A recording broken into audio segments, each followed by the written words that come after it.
Hermanos, que el Señor les bendiga con su gracia y con su amor. El Evangelio de Mateo para este domingo nos coloca en un escenario muy fuerte para la sensibilidad religiosa contemporánea, incómodo, siempre en este sentido la incomodidad que el Señor busca generar, porque el lleno del Espíritu es conducido al desierto para ser tentado, para ser lanzado al combate espiritual. No es un retiro inspirador en un sentido moderno, un retiro cómodo para buscarnos a nosotros mismos y encontrarnos a nosotros mismos, y cuánta sensiblería barata muchas veces se nos quiere vender en esta cultura individualista en que vivimos. Ahora, vale notar que el Señor aquí no va al desierto para vivir una experiencia de consuelo interior, sino para prepararse para el combate más real que existe, el combate espiritual. Es un combate prolongado, un combate áspero, duro, muy desafiante, a veces desgarrador.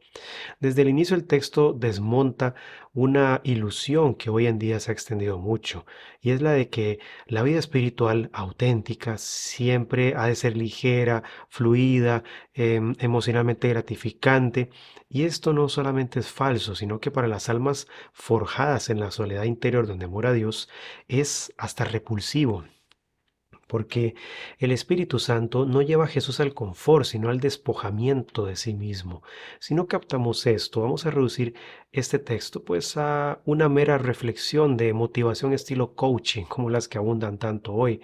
Vean, las tres tentaciones no son episodios anecdóticos ni son pruebas aisladas, constituyen una síntesis teológica del combate espiritual.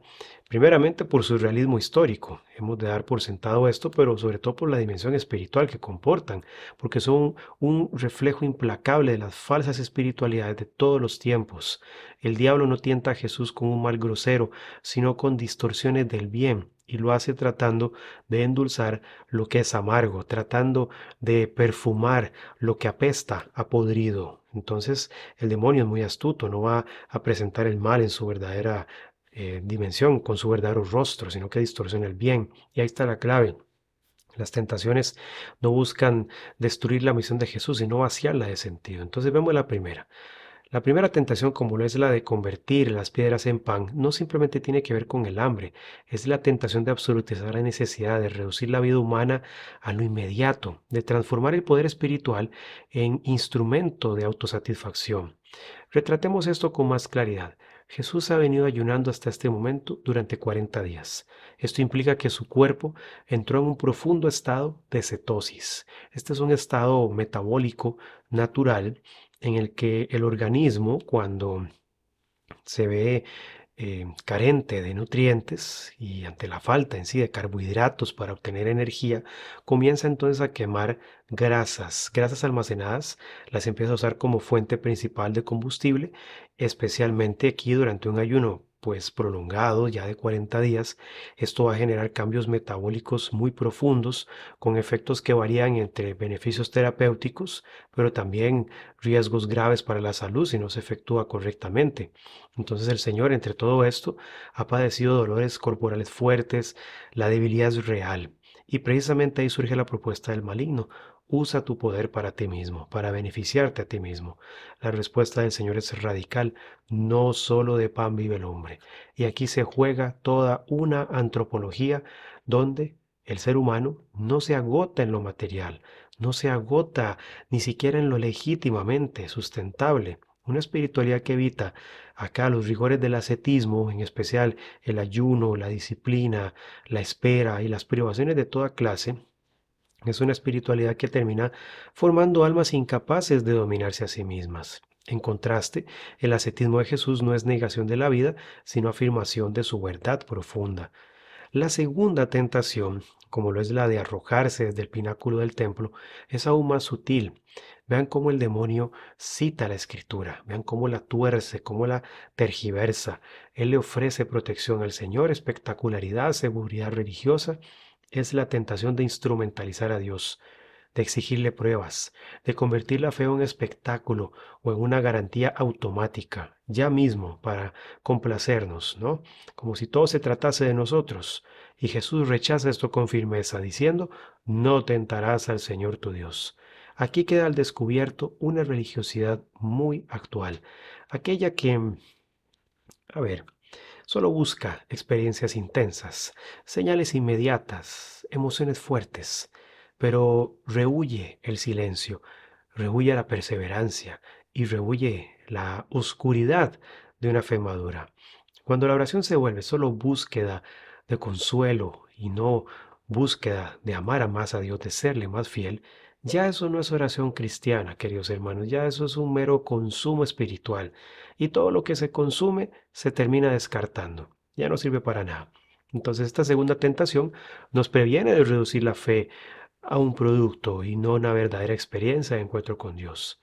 La tercera tentación, los reinos del mundo y su gloria mundana, pues revelan el núcleo de todo el conflicto entre el Señor y el maligno. No se trata solo de poder político, sino de los ídolos del éxito, del poder, de la fama y en sí el dominio sobre los demás. Es la propuesta de lograr el reino sin la cruz, sin esfuerzo, sin sufrimiento, sin sacrificio, de reinar sin obedecer ni padecer, de salvar a todos sin tener que entregarse ni incomodarse. Jesús responde con una palabra definitiva: al Señor tu Dios adorarás. Aquí se define todo, aquí se decide todo. O Dios es Dios o el poder mundano lo reemplaza, hermanos. Esta tentación sigue viva en una iglesia que a veces prefiere la relevancia social, prefiere la aprobación cultural o cuidar su influencia mediática antes que ser verdaderamente fiel al Evangelio. Ese que no gusta a quienes son tibios y a quienes están lejos de Dios, porque para adorar verdaderamente a Dios es indispensable renunciar a todo aquello que no es Él. Es indispensable renunciar a querer controlarlo todo y dejarle ser Dios en nuestras vidas.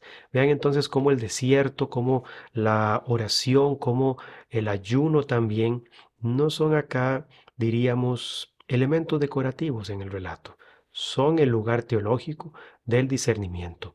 Jesús no vence al maligno, no vence al tentador improvisando, así como se le va ocurriendo, sino desde una vida interior sólida que Él está buscando alimentar en este retiro al desierto, una vida enraizada en la palabra, forjada en la austeridad.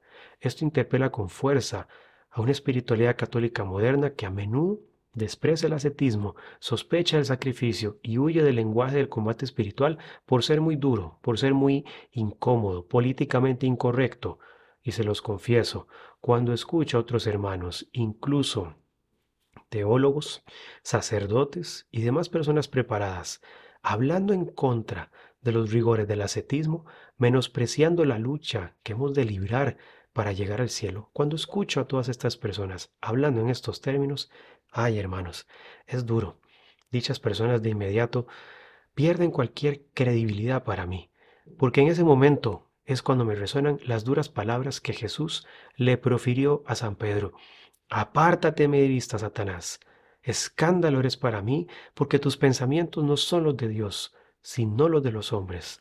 Quienes en la iglesia, incluso dentro de la iglesia, gracias a Dios que no son todos, pero quienes incluso en la iglesia nos quieren presentar una espiritualidad sin cruz y sin sacrificio, no tienen los pensamientos de Dios, sino los de los hombres, que todo lo quieren fácil y todo lo quieren cómodo.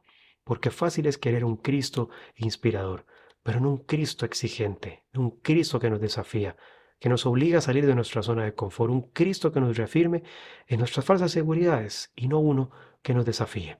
Hoy muchos, desafortunadamente, solo desean escuchar un evangelio terapéutico, pero no uno transformador, uno que les vaya a curar sus heridas, porque muchas veces, hermanos, hay que soportar el dolor y el sufrimiento.